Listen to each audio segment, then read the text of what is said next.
नायाब हीरा बनाया है रब ने हर किसी को। नायाब हीरा बनाया है रब ने हर किसी को, लेकिन चमकता सिर्फ वही है। लेकिन चमकता सिर्फ वही है जो तराशने से गुजरता है, जो तराशने से गुजरता है। नमस्कार साथियों, मैं हूँ Rishi Kumar. Kumars study point YouTube channel में आपका बहुत बहुत स्वागत है। उम्मीद करते हैं कि आप लोग बहुत अच्छे होंगे और स्टडी कर रहे होंगे, और आशा है कि पिछली जो वीडियो आप लोगों तक पहुंची, राज्यसभा, लोकसभा और भारत की प्रस्तावना से संबंधित जितने भी क्वेश्चन हैं सभी आप लोगों ने किए होंगे और लगाए होंगे। उससे पता चला होगा कि सारे क्वेश्चन आपके कवर हुए होंगे। आज हम पढ़ेंगे साथियों संसद के एक अभिन्न अंग जिसका नाम है राष्ट्रपति। भारतीय संविधान में राष्ट्रपति के बारे में आज हम पढ़ेंगे। साथियों, ये राष्ट्रपति जो हैं वो भारतीय संविधान के भाग 5 में अनुच्छेद 52 से लेकर 151 तक दिया गया है।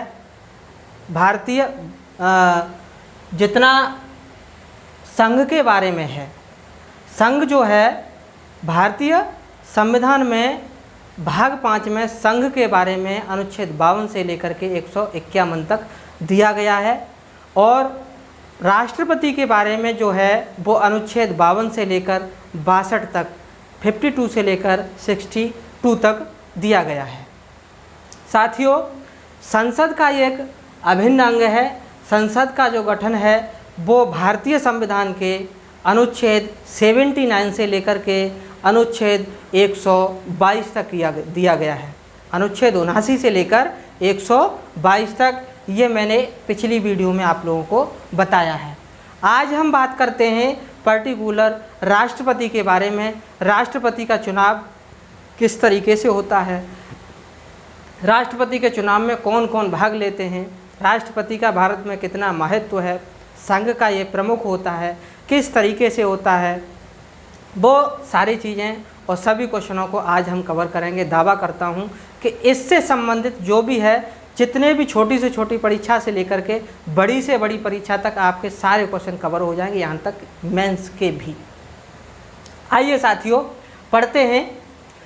जैसा कि बताया गया है कि इस भारतीय संविधान में, हमारे भारतीय संविधान में राष्ट्रपति को संघ का प्रमुख माना गया है, लेकिन ऐसा है नहीं। क्यों? क्योंकि जब हमारे संविधान की जो समिति गठित की गई उसमें सभी सदस्यों से ये चर्चा की गई कि क्या हमारे राष्ट्रपति की जो तुलना है या निर्वाचन है वो प्रधानमंत्री की तरह होना चाहिए। जब सभी ने चर्चा की, चर्चा के बाद निष्कर्ष निकल कर आया कि हमारे राष्ट्रपति का जो चुनाव है वो प्रधानमंत्री की तरह नहीं होना चाहिए, क्योंकि राष्ट्रपति का चुनाव अगर प्रधानमंत्री के द्वारा, जनता द्वारा किया जाएगा तो राष्ट्रपति और प्रधानमंत्री में एक द्वंद्व की स्थिति आ जाएगी। एक द्वंद्व की स्थिति आ जाएगी। राष्ट्रपति अपने को बड़ा समझेगा और प्रधानमंत्री अपने को बड़ा समझेगा, जिससे कार्यपालिका बाधित होगी और उसमें कोई अच्छे तरीके से सरकार कार्य नहीं कर पाएगी। इसलिए हमारे भारत का संविधान एक नाम मात्र का, हमारे भारत का जो राष्ट्रपति है वो एक नाम मात्र का संविधान में प्रमुख माना गया, जिससे कि किसी कार्य में बाधा न अटके। साथियों, ज़्यादातर आप लोगों के देखा होगा आप लोगों ने कि जितनी भी सरकारें आईं, अभी पिछली बार कांग्रेस की तरफ से राष्ट्रपति जो थे वो प्रणब मुखर्जी थे, अभी जो हैं भाजपा की तरफ से रामनाथ कोविंद जी हैं। ऐसा क्यों होता है? ऐसा इसलिए होता है क्योंकि जो सरकार होती है, गवर्नमेंट होती है प्रेजेंट में, उसका बहुमत अधिक होता है। उसका जो बहुमत है वो केंद्र में अधिक होता है, और केंद्र में जिसका बहुमत अधिक होता है उसका राज्यों में भी होगा। इसलिए राष्ट्रपति ज़्यादातर उसी गवर्नमेंट से बनता है, उसी पार्टी से बनता है जो पार्टी बहुमत में है। इससे क्या होगा कि उसका व्यक्ति जब होगा तो कार्यपालिका जो होगी उसमें कोई भी व्यवधान उत्पन्न नहीं होगा। जो भी कार्य हैं उनमें कोई व्यवधान उत्पन्न नहीं हो सकता। कार्य जो हैं वो सुचारू रूप से अच्छी तरीके से चलते रहेंगे और जो विधेयक हैं वो भी अच्छे तरीके से पारित होते रहेंगे, उनमें संशोधन होता रहेगा। इसलिए आइए अब हम पढ़ते हैं एक और बात कि जो डॉक्टर भीमराव अंबेडकर थे, जो प्रारूप समिति के, हमारे भारत के संविधान की प्रारूप समिति के अध्यक्ष डॉक्टर भीमराव अंबेडकर थे, उन्होंने कहा कि हमारे जो भारत का राष्ट्रपति है वो ब्रिटेन के प्रमुख के समान है। वहाँ का जो प्रमुख होता है ब्रिटेन का, वो हमारे राष्ट्रपति की तरह ही होता है। अंतर सिर्फ इतना होता है कि वहाँ का जो प्रमुख होता है, राष्ट्र प्रमुख होता है, वो वंशानुगत होता है। वंशानुगत का मतलब जिसके, जैसे कोई अभी मान लीजिए राष्ट्र प्रमुख है, उसके जो बेटा या बेटी होंगे वही उसके राष्ट्र प्रमुख बनेंगे। लेकिन हमारे इसके विपरीत हमारे संविधान में ऐसा नहीं है। हमारे भारत में राष्ट्रपति निर्वाचित होकर के आता है, निर्वाचन होगा उसके बाद में ही आएगा। इसके विपरीत अगर अमेरिका की तरफ जाएं तो वहाँ पर राष्ट्रपति को जनता के द्वारा चुना जाता है। हमारे यहाँ जनता के द्वारा नहीं बल्कि जनता के द्वारा चुने हुए प्रतिनिधियों के द्वारा चुना जाता है। निर्वाचन होता है, प्रतिनिधियों के द्वारा निर्वाचन होता है। निर्वाचन में सभी भाग लेते हैं और वोटिंग के माध्यम से जिसको ज़्यादा मत मिलते हैं वही राष्ट्रपति पद का दावेदार होता है और वही राष्ट्रपति बनता है। साथियों, ये मैं 2 वीडियो में कवर करूँगा, वीडियो ज़्यादा बड़ी हो जाएंगी, इसलिए राष्ट्रपति के बारे में हम 2 वीडियो में कवर करेंगे।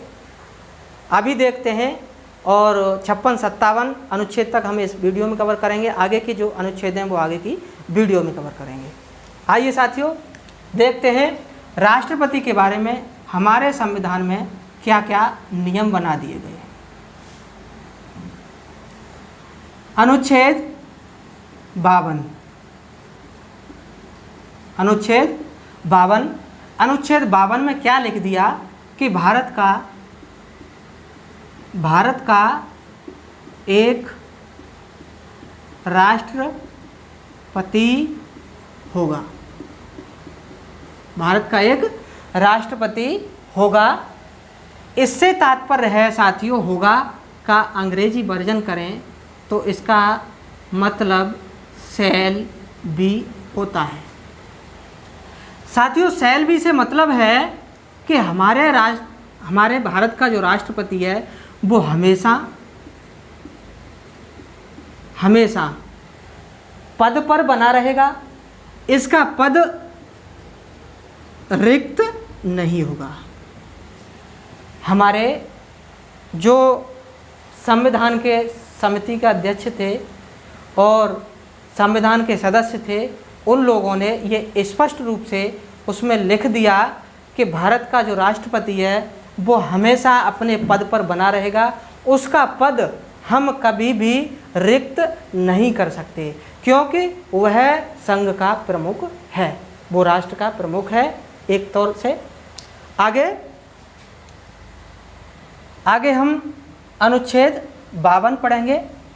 अनुच्छेद 52 में क्या दिया गया है? अनुच्छेद 53 में क्या दिया गया है कि संघ की कार्यपालिका राष्ट्रपति में निहित होगी। इसका प्रयोग वह स्वयं या अपने अधीनस्थ अधिकारियों के द्वारा करेगा, लेकिन ऐसा नहीं है।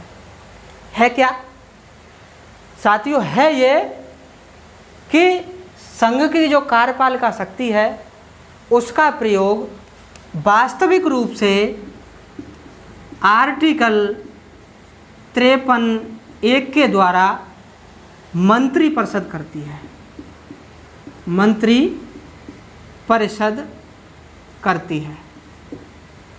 कार्यपालिका का, संघ की जो कार्यपालिका होती है उसका वास्तविक रूप में प्रयोग जो है वो आर्टिकल 53 खंड 1 के अनुसार मंत्री परिषद करती है।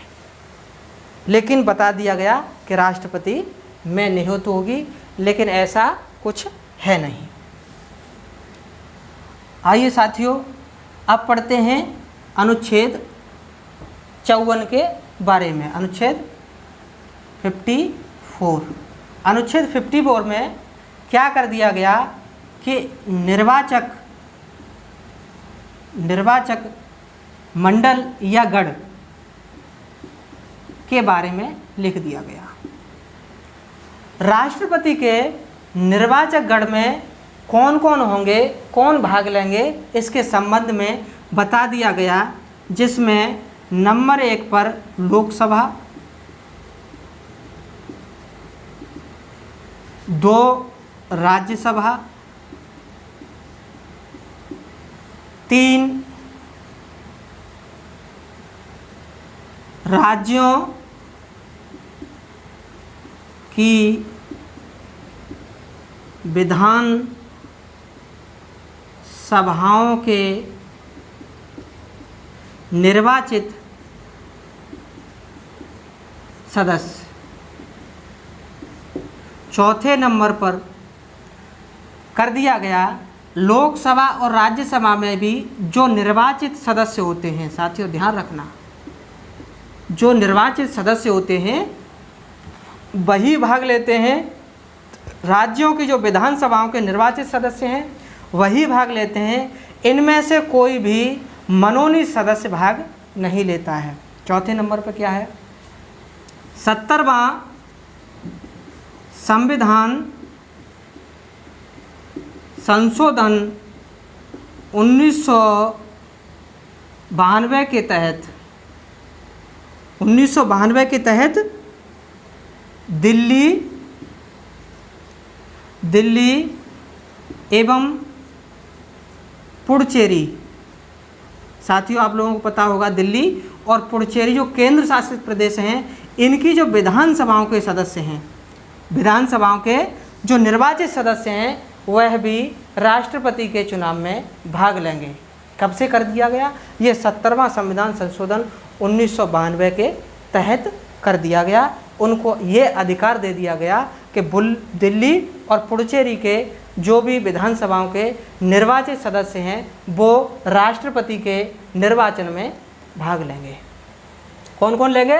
लोकसभा के निर्वाचित सदस्य, राज्यसभा के निर्वाचित सदस्य, राज्यों की विधानसभाओं के निर्वाचित सदस्य और 70वां संविधान संशोधन अधिनियम 1992 के तहत दिल्ली और पुडुचेरी के विधानसभाओं के निर्वाचित सदस्य। ये सभी राष्ट्रपति के निर्वाचक गण में शामिल होंगे और अपने राष्ट्रपति को अपने मत के द्वारा और चुनेंगे। आगे साथियों, अनुच्छेद 55। अनुच्छेद 55 में क्या दिया गया? 55 में साथियों आप लोगों को बड़ा ही अच्छा लग रहा होगा, इंटरेस्ट होगा आपको पढ़ने में। आज की वीडियो बड़े ही अच्छी तरीके से इत्मीनान से देखें आप और बड़े लास्ट तक देखें, आप लोगों को बड़ा ही अच्छा लगेगा, मज़ा आ रहा होगा पढ़ने में। अनुच्छेद 55 में निर्वाचन की रीति बता दी गई। किस रीति के अनुसार राष्ट्रपति का निर्वाचन होगा, क्या फॉर्मूला होगा, एक एमएलए या एमपी के वोट की वैल्यू कितनी होगी। साथियों ये हम अलग एक वीडियो बनाएंगे, वीडियो काफ़ी बड़ी हो जाएगी अगर हम इसको डिफाइन करेंगे अनुच्छेद 55 को, तो इसलिए इसको हम अगली वीडियो में बताएंगे कि निर्वाचन की रीति किस तरीके से होती है, कितनी वैल्यू होती है एक विधायक और एक सांसद की, उसके बाद में कैसे क्या क्या होता है। आगे है अनुच्छेद 56। अनुच्छेद 56 के बारे में हम पढ़ेंगे। अनुच्छेद 56 में पदावधि के बारे में बता दिया गया। अनुच्छेद 56 में पदावधि है, सूखा नहीं है, गीला हो गया। अनुच्छेद, अरे चल जा,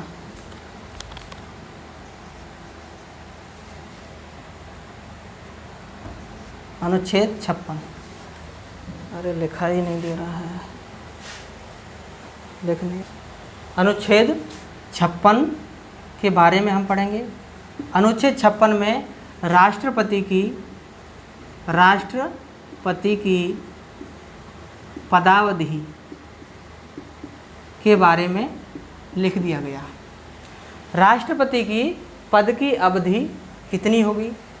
सामान्यतः राष्ट्रपति की जो पद की अवधि है वो शपथ ग्रहण से 5 वर्ष तक होती है, 5 वर्ष की होती है।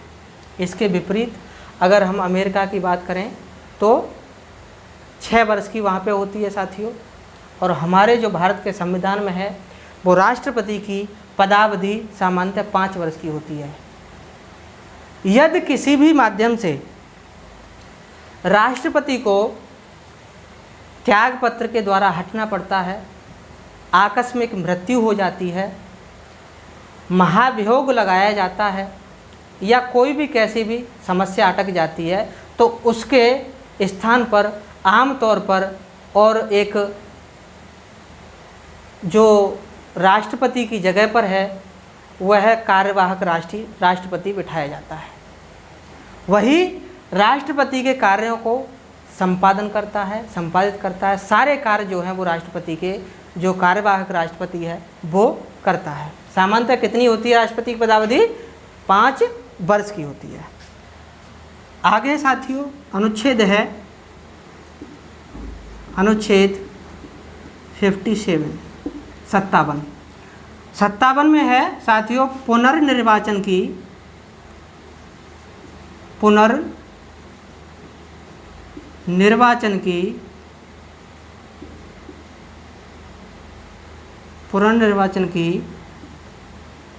पात्रता। पुनर्निर्वाचन की पात्रता, क्या पात्रता होगी? हमारे भारत में कोई भी राष्ट्रपति कितनी बार चुना जाएगा? साथियों ये बड़ा क्वेश्चन माइंड में घूमता है।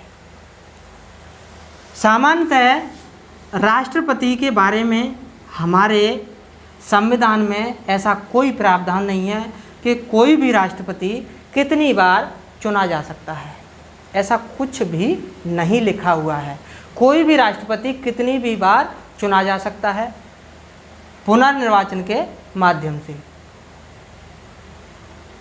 सेम अगर इसके विपरीत जाइए अमेरिका में, तो वहाँ पर कोई भी राष्ट्रपति केवल 2 बार ही पद पर रह सकता है। वहाँ केवल 2 बार ही राष्ट्रपति कोई भी रह सकता है। लेकिन हमारे यहाँ ऐसा कुछ नहीं है। कोई राष्ट्रपति अभी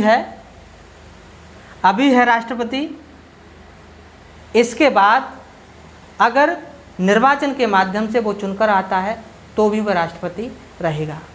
एक विशेष बात, सबसे पहले जो राष्ट्रपति थे स्वतंत्र भारत के हमारे, वो डॉक्टर राजेंद्र प्रसाद थे। 1952 से लेकर के 1962 तक रहे, अपने पद पर रहे थे। भारत के ऐसे पहले राष्ट्रपति थे जो 2 बार चुनकर आए।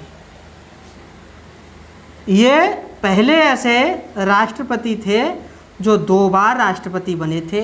इनके बाद आज तक कोई भी राष्ट्रपति 2 बार नहीं चुना गया। हालांकि ऐसा कोई बाउंडेशन नहीं है कि हमारे यहाँ 2 बार राष्ट्रपति या 3 बार राष्ट्रपति नहीं बन सकता, ऐसा कोई बाउंडेशन नहीं है। लेकिन फिर भी कोई नहीं बन पाया। राष्ट्रपति जो राजेंद्र प्रसाद थे वो 1952 से लेकर के 1962 तक रहे। इनका 2 बार कार्यकाल रहा और ये 2 बार राष्ट्रपति चुने गए। इनके बाद कोई भी 2 बार राष्ट्रपति नहीं चुना गया। साथियों, आज की वीडियो में इतना ही और मिलते हैं अगली वीडियो में। तब तक के लिए खुश रहें, मस्त रहें, अपनी स्टडी करते रहें। तब तक के लिए इजाज़त चाहूँगा। नमस्कार, जय हिंद।